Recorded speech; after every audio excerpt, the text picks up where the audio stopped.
Cette berline électrique semble tout droit sortie d'un film de science-fiction. Les sièges sont massants. Le tableau de bord est plus large que la plupart des téléviseurs de salon. Il n'y a pas de lunettes arrière. L'ensemble atteint les 96 km/h plus rapidement que la plupart des Porsche. Et il ne vient pas d'Allemagne. Ni le Japon, ni les États-Unis. Cette voiture a été fabriquée en Chine. Elle s'appelle Ava TR12 et arrive au Canada. Après avoir visionné cette vidéo, vous comprendrez pourquoi toute l'industrie automobile haut de gamme la suit de très près. Si ce genre de vidéo vous plaît, n'hésitez pas à liker et à vous abonner. Cela aide vraiment la chaîne à toucher un public plus large. Et ce n'est que le début. Entrons maintenant dans le vif du sujet. Car celui-ci mérite toute votre attention.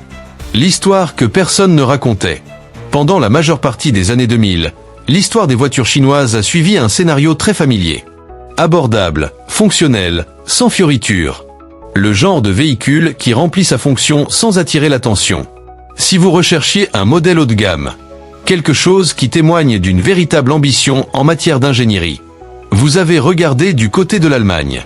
Peut-être du Japon. Peut-être l'Amérique. C'était ainsi que fonctionnait le secteur. Et la plupart des gens supposaient que cela continuerait ainsi pendant longtemps. Mais les industries ne restent pas figées. Elles évoluent. Parfois lentement, parfois d'un coup. Ce qui s'est passé ces dernières années dans le secteur des véhicules électriques chinois n'est pas une évolution progressive. C'est plutôt comme une cocotte minute qui, après une longue montée en pression, libère maintenant toute sa puissance d'un coup. Nouveaux constructeurs. Nouvelles technologies. Nouveau langage de design. Et de nouvelles idées sur ce que l'on devrait ressentir à l'intérieur d'une voiture. L'Avatre 12 se situe à l'avant-garde de cette évolution. Elle est le fruit d'un partenariat entre 3 entreprises, dont Changan, l'un des constructeurs automobiles chinois les plus établis. KTL, l'entreprise qui fabrique les batteries pour une part importante des véhicules électriques mondiaux, et Huawei, dont le nom vous est probablement familier grâce aux smartphones et aux produits électroniques grand public, ont décidé de s'associer pour construire une berline électrique de luxe. Leur objectif n'était pas le segment moyen du marché. Ils visaient l'excellence. Et le résultat est à la hauteur de cette ambition. La question n'est pas de savoir si cette voiture est impressionnante. C'est indéniable. La question la plus intéressante est de savoir ce que cela révèle sur l'avenir de l'ensemble du secteur. Mais avant de nous perdre en considérations philosophiques, voyons concrètement ce qu'est l'Avatre 12. Commençons par ce qui frappe le plus en premier, une forme qui se démarque. Dans le monde automobile, le design est de ces choses qu'on ressent immédiatement ou pas. Aucune explication technique ne saurait remplacer la première impression visuelle. Et l'Avatre 12 ne passe pas inaperçue. La voiture mesure 5020 mm de long, pour un empattement de 3020 mm. Pour vous donner une idée, cela la place plus longue qu'une BMW série 5 et dans la même catégorie qu'une Mercedes-Benz QE. Ce sont des proportions dignes d'une grande berline de luxe. Mais de par sa forme, l'Avatre 12 ne donne pas l'impression d'imposer son gabarit de la même manière que ses voitures. Au lieu de la silhouette droite et formelle d'une berline de luxe traditionnelle, cette voiture est basse et large, avec une ligne de toit fastback qui se prolonge sans interruption jusqu'au haillon. Elle donne l'impression d'être en mouvement même à l'arrêt. L'avant de la voiture abandonne complètement la calandre traditionnelle. À la place, on découvre une face avant épurée et sculptée, dominée par des phares à LED ultra fins qui traversent le capot comme des lames lumineuses. De jour, ils affichent une allure agressive et racée. La nuit, lorsqu'on s'arrête derrière cette voiture à un feu rouge, on est immédiatement frappé par son allure. On dirait une voiture, un engin venu d'une dizaine d'années dans le futur. Mais c'est à l'arrière que le design réserve une surprise de taille. L'Avatre 12 abandonne la lunette arrière traditionnelle au profit d'un système de caméra dont les images sont retransmises sur des écrans à l'intérieur de l'habitacle.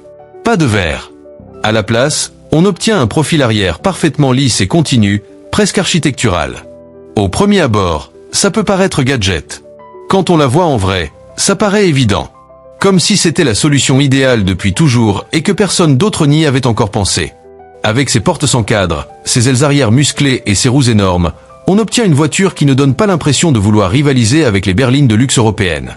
On dirait qu'elle les a déjà dépassées et qu'elle attend que les autres la rattrapent. Cette impression d'avance se confirme dès qu'on ouvre la porte. À l'intérieur, quelque chose qui évoque le futur. On éprouve une sensation particulière en montant dans une voiture conçue par des personnes véritablement passionnées par leur projet. Difficile à décrire, mais on la ressent immédiatement. Chaque élément a sa raison d'être, rien n'est là par simple habitude. L'Ava R12 procure cette sensation dès qu'on s'installe à bord. Un unique écran numérique continu de près de 35 pouces s'étend sur toute la largeur du tableau de bord. Navigation, vitesse, médias, informations de conduite, tout est présenté dans une interface fluide et d'une grande élégance. La plupart des tableaux de bord allemands haut de gamme, pourtant excellents, paraissent surchargés et cloisonnés en comparaison. Celui-ci, en revanche, est harmonieux, pensé dans son ensemble, comme si l'on avait réellement réfléchi à la façon dont un conducteur consulte les informations au volant et conçu le tableau de bord en conséquence. En dessous se trouve un grand écran tactile central fonctionnant sous le système d'exploitation Huawei. Si vous avez déjà utilisé un smartphone Huawei haut de gamme et été impressionné par sa fluidité et sa réactivité, retrouvez cette même expérience, transposée dans la console centrale d'une voiture. Climatisation, mode de conduite, navigation, multimédia, tout est géré par une interface réactive et d'une grande intuitivité. Les commandes vocales fonctionnent comme on l'espère, et grâce aux mises à jour logicielles à distance, le véhicule n'est jamais figé à sa version d'origine. Il s'améliore avec le temps, à l'instar des meilleures technologies grand public. Les sièges sont revêtus de cuir haut de gamme et offrent des fonctions de chauffage, de ventilation et de massage à toutes les places. L'empattement généreux de 3020 mm procure un confort exceptionnel aux passagers arrière, en leur offrant un espace aux jambes qui transforme les longs trajets en véritables moments de détente. Le toit panoramique en verre inonde l'habitacle de lumière naturelle, ce qui accentue l'impression d'espace. Installée à l'arrière de l'Avate R12, on se demande si cette voiture vise la Mercedes Classe ou si elle convoite discrètement la classe S. Le confort et la technologie sont indéniablement impressionnants, mais ce ne sont pas les seuls aspects qui marquent les esprits.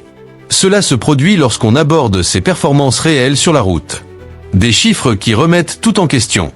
Les performances d'une berline de luxe font partie de ces sujets où il faut à la fois les chiffres et leur contexte pour les apprécier pleinement. Voici donc les deux modèles. L'Avate R12, à 2 moteurs et transmission intégrale, développe environ 578 chevaux et un couple d'environ 650 Nm.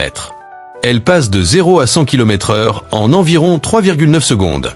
Relisez lentement. 3,9 secondes. Dans une grande berline de luxe 4 portes toutes options, avec siège massant et tableau de bord de 35 pouces. Ce ne sont pas les performances d'une berline. Ce sont celles d'une voiture de sport habillée d'un costume et chargée de bagages pour un long week-end. La batterie a une capacité de 94,5 kWh.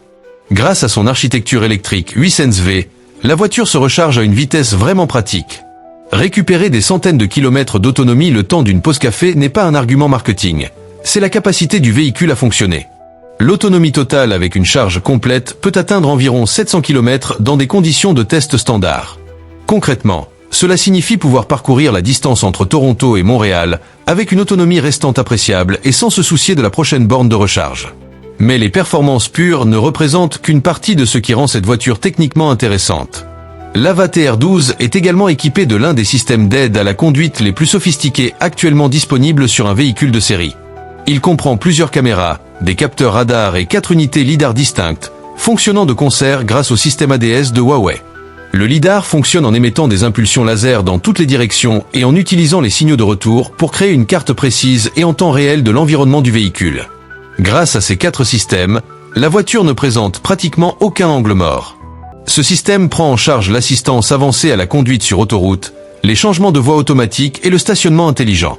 Le tout est géré avec une fluidité et une précision telle qu'il donne l'impression d'être un véritable copilote, et non une simple aide à la conduite. Avec près de 600 chevaux disponibles dès qu'on appuie sur l'accélérateur, disposer d'une telle intelligence embarquée n'est pas un luxe. C'est exactement ce qu'il vous faut. Le prix qui change la donne.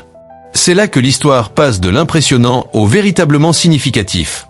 Imaginez maintenant un fabricant européen ou américain qui réalise tout cela. Le studio de design, l'investissement logiciel digne de Huawei. Le système lidar quadruple. L'architecture 800 volts. L'intérieur haut de gamme. Une accélération en moins de 4 secondes. Il faudrait compter au minimum entre 80 000 et 100 000 $. Probablement davantage pour la configuration haut de gamme. L'Avate R12 est proposée à partir d'environ 37 000 $ sur son marché domestique. La version haut de gamme, toutes options comprises, coûte environ 59 000 $. À la hauteur de ses performances. Pour le lidar quadruple. Pour les sièges de massage. Pour l'ensemble des technologies Huawei. Des performances qui font pâlir les berlines sportives. Ce prix reflète le marché intérieur chinois. Et importer un tel véhicule sur des marchés comme le Canada engendre des coûts qui changent considérablement la donne. Droit de douane à l'importation. Conformité réglementaire. réseaux de distribution locaux, infrastructures après-vente. Tout cela a un coût. Le prix final pour un acheteur nord-américain serait plus élevé. Mais le principe de base reste le même, quel que soit le prix final. Car il s'agit de ce qu'il est possible d'accomplir lorsqu'un constructeur propose ce niveau de technologie et de finition pour un prix de base aussi bas. Cela redéfinit les attentes quant aux prestations qu'une voiture, quel que soit son prix, devrait offrir. Et c'est précisément ce qui pousse les marques de luxe établies à réfléchir sérieusement en ce moment. Ce que cela signifie réellement. L'Avator 12 est une voiture remarquable. Mais surtout, elle indique une direction. Elle montre où les choses vont et à quelle vitesse elles progressent. Il y a quelques années, affirmer qu'une berline électrique de luxe chinoise pouvait rivaliser avec BMW, Mercedes et Tesla aurait paru exagéré. Aujourd'hui, en parcourant la fiche technique de l'Avator 12 point par point, on constate qu'elle égale, voire surpasse, les autres voitures dans de nombreuses catégories. L'avènement du véhicule électrique allait forcément marquer un tournant décisif pour l'industrie automobile. Lorsque l'architecture fondamentale d'un véhicule change, les avantages accumulés au fil des décennies grâce au perfectionnement des moteurs à combustion interne ne se transposent pas automatiquement. De nouveaux acteurs peuvent entrer sur le marché sans contraintes liées à un héritage, sans gamme de modèles à préserver et sans obligation de perpétuer les méthodes traditionnelles. L'Avator 12 est le fruit d'une liberté bien exploitée. Le plus fascinant dans cette histoire n'est pas tant la construction d'une voiture aussi impressionnante, mais le fait qu'il ne s'agisse pas d'un cas isolé. Cela s'inscrit dans un mouvement plus large d'ambition en ingénierie qui se traduit par des véhicules concrets, accessibles à tous. La concurrence sur le marché des véhicules électriques haut de gamme promet d'être passionnante.